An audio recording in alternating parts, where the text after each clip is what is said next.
There's this quote about the useless nature of an apology that uses the breaking of a plate as analogy to remind the world that once broken, the word sorry cannot fix anything.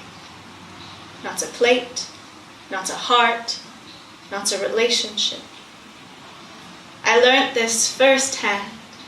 Her heart palpitating in my palm, frantic beating, being outside of her chest for the first time, desperate hoping that my fingers would stay gentle, that my nails would not puncture, that my hand muscles would not seizure, squeeze too hard, too fast, and squash her.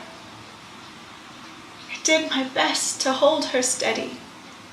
But our relationship was fractured from the start, she with all her broken parts, and me with all my lust and found, and we recycled words we'd used on other lovers, splashed them with a fresh coat of hope, and tried to convince our hearts that these new palms would be our forever homes. We tried to make old feelings new, erase all the abuse, and rebuild love from the spiderweb silk of untouched skin and the tiny fragments of unmapped mind, and create a ship of safety. Baby, we built beauty.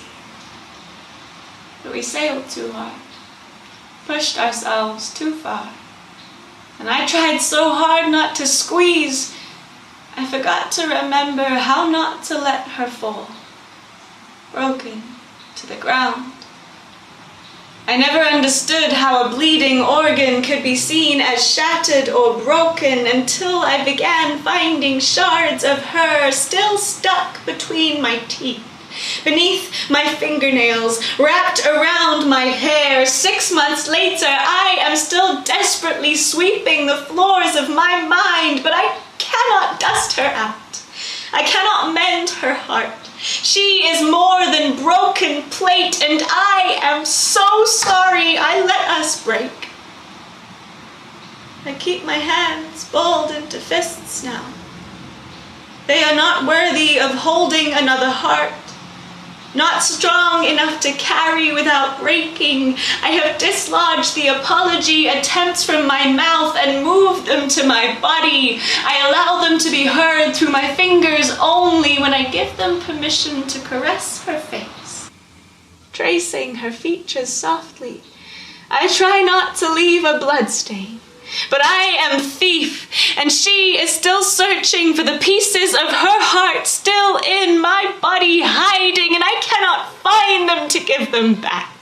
So I give a little of myself to her instead. Every time her heart comes limping, I give a little of myself instead, and let my body keep singing sorry, wailing into her chest, heaving, into her mouth, kissing, into her depths, licking the syllables into her skin. I am sorry. I am so sorry. I am sorry. But what good does it do to keep saying sorry?